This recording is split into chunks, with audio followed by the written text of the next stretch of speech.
let's talk about how we go into the idea of selling television. Let's first talk about it on the network level.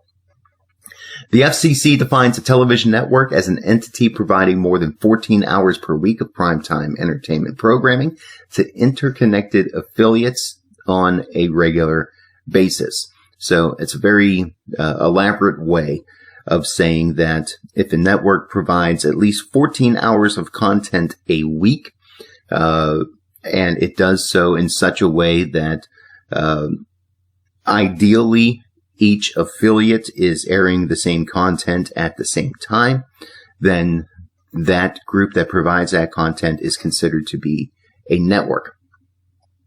To qualify as a network, the programming must reach at least 75% of the nation's TV households.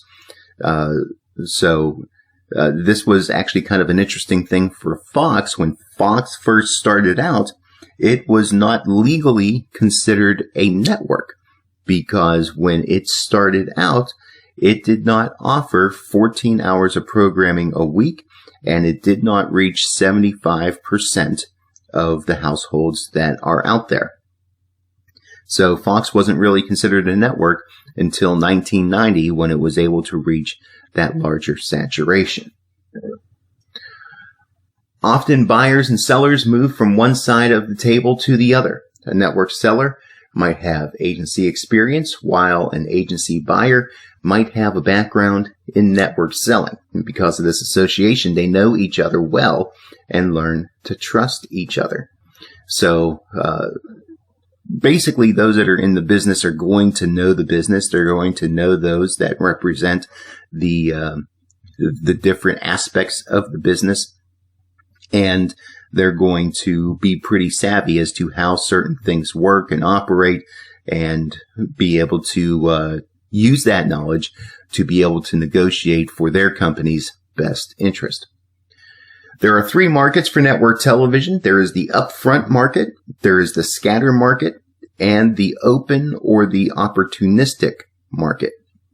And we're going to take a moment to talk about all three of these different types of markets. Now, when we're using the word market in this sense, we're not talking about market in terms of a certain geographic area or a certain demographic. We're talking about market in terms of the different types of opportunities for buying and selling as it comes to commercial advertising. All right, first up, the upfront market. Upfront is the annual purchase of TV commercial time well in advance of the telecast time, usually for one-year schedules. It's a relatively common practice among large advertisers for the purchase of prime time, as well as other TV day parts. Generally, what will happen is in the spring months, when television networks start promoting their fall lineups, they're going to make that information available to advertisers and to advertising agencies. And those particular groups will have the opportunity to be able to buy time during those programs and those availabilities in advance of putting those out over the air. The first of the upfront markets involves selling children's programming because of the limited amount of inventory. Now, children's programming tends to have less commercial avails per hour than does regular television programming. So once children's programming is taken care of, they then move to primetime. Primetime gets the most attention because big money is involved. Primetime is still the time period where most television viewing happens at home and commands the biggest audiences, therefore commands the largest rates as well. Less valuable programming will include smaller audiences or demographics that are not quite on target with advertiser desires. However, those are still going to be made available and made attractive to prospects because the lower prices of those other day parts and those other programming slots are going to help balance the high cost of the premium shows.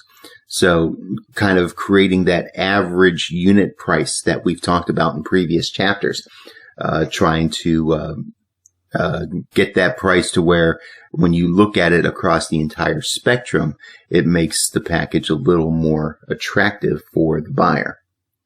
That balance comes with skillful negotiation on the part of the network sellers and on sales management.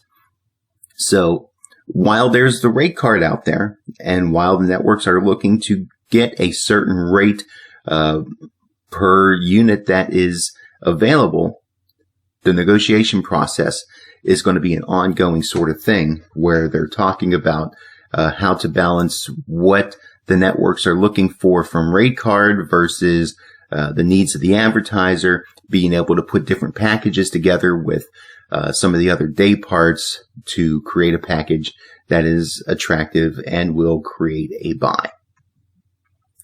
The enormous sums involved in upfront buying prompt ad agencies to use their highest level people to negotiate. That means network sellers are also selected from the highest levels of management. So the upfront buying period is a huge deal.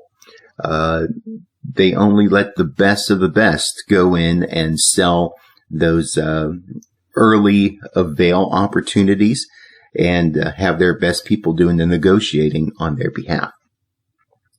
Upfront buyers take the biggest risks because they buy so far in advance. They also make the biggest commitment, usually a year's budget in one buy.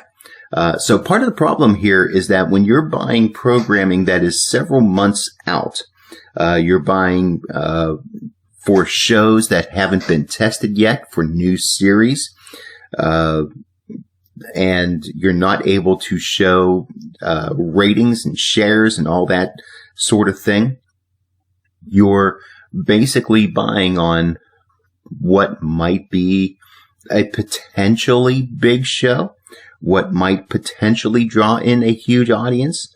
So there's this whole speculation aspect that goes on, and kind of taking a gamble on saying, all right, I think this show is going to be a big hit with my target audience. I'm going to jump in and take the buy. And part of the reason they do that is that they're hoping that by doing that, buying in advance in that way, that they're going to be able to get a better cost, a lower cost than if they were to wait to see if the show actually does well, and then buy during that time after the show's had a certain amount of proven success.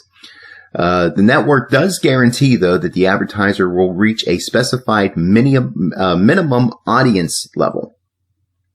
And that's working in with cost per point, cost per thousand, those sorts of things. That all comes into play there. So if a network show winds up not reaching the potential audience that the network claims it's going to, the network is going to do make goods and air spots in times that reach that similar demographic in other time slots to try to get that equivalent cost per point for the advertiser. So that is the first market there. That is going to be the early buy. Let's now look at the scatter market. Scatter is the sales of the rest of the network inventory not accounted for in upfront. Inventory is generally tight, therefore rates go up. Scatter buys are bought in shorter flights than upfront buys, and the buyer generally pays a premium rate compared to upfront negotiated rate structures. Now, again, this is kind of that aspect where if you didn't get in on the early upfront buying, that you may wind up paying more, especially if a show does do well or better than what the networks had anticipated. There's also going to be the fact that because buying has already happened for that particular time slot, that there may not be very many avails. And if people are looking to buy up those times, the cost of those is going to be higher. Law of supply and demand coming into play there. So why would a advertiser buy within the scatter market? Well, it may depend on certain needs of that particular business. There may be a need for an advertiser to run a special campaign if they're doing a special sale, if they're trying to do a certain sort of PR campaign that they need to get on the air in rather quick fashion. So the scatter market's going to be an opportunity for them to buy up their advertising time that they did not foresee that they were going to have to buy ahead of time. Now, here's the other thing with the scatter market. There are no audience guarantees in the scattered market, and the advertiser could end up paying an even higher price if that show winds up succeeding higher than expectations. So there's the other challenge there is that in the early upfront market, advertisers are offered a guarantee on the numbers of people that network anticipates is going to watch a particular program. That guarantee is not there in the scatter market. So again, it is advantageous to an advertiser to buy upfront if they are able to. But if they're not able to, then they can buy later on, but they don't enjoy the same benefits as those that buy in the upfront market. Thirdly, the opportunistic market. The opportunistic market is the last-minute buying involving commercial inventory that has been created by programming changes or changes in an advertiser's planning. So this can happen if a show winds up getting preempted or canceled and the network winds up putting a different program in its place, or if a network winds up showing some sort of special broadcast or is covering breaking news, or for whatever reason, a network winds up changing its programming schedule. It can also happen on the advertiser side where they need to make a change to what their plans were and have to buy more advertising time as a result. Or wind up pulling advertising because a plan that they had is no longer going to work for them. Programs with controversial themes is one thing that can cause an opportunistic market. It makes advertisers uneasy and anxious to disassociate themselves from that particular type of content. That also opens avails in the opportunistic market. So certain programs that have been out there when Howard Stern was doing broadcast TV shows, there were certain advertisers that later decided to not advertise on that show. Same went with NYPD Blue when it first came out, and it was rather controversial because of the partial nudity that was showing on broadcast television. So things like that may cause advertisers to want to pull out of programming.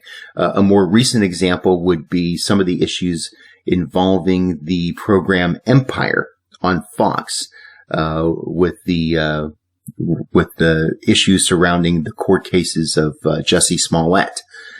So there's a lot of different things that can happen that can make advertisers uneasy and want to pull out of certain types of programming.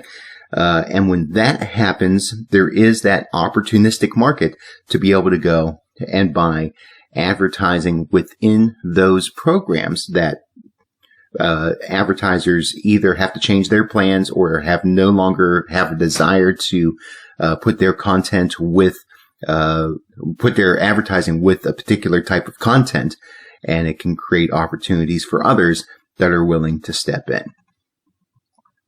Cancellations and guarantees. Most network orders, once placed, are non-cancelable.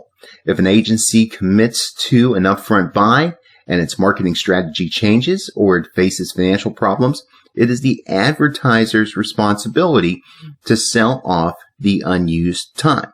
Otherwise, the advertiser has to pay anyway. So we've talked about how in radio, a lot of times advertisers are willing, or rather, radio stations, radio networks are more willing to be flexible and not hold to contracts that talk about cancellation policies and that sort of thing. not true in network television. The networks, on the other hand, cancel programs with no notice to the advertiser, but with the provision that commercials will run in another program that delivers the same audience profile.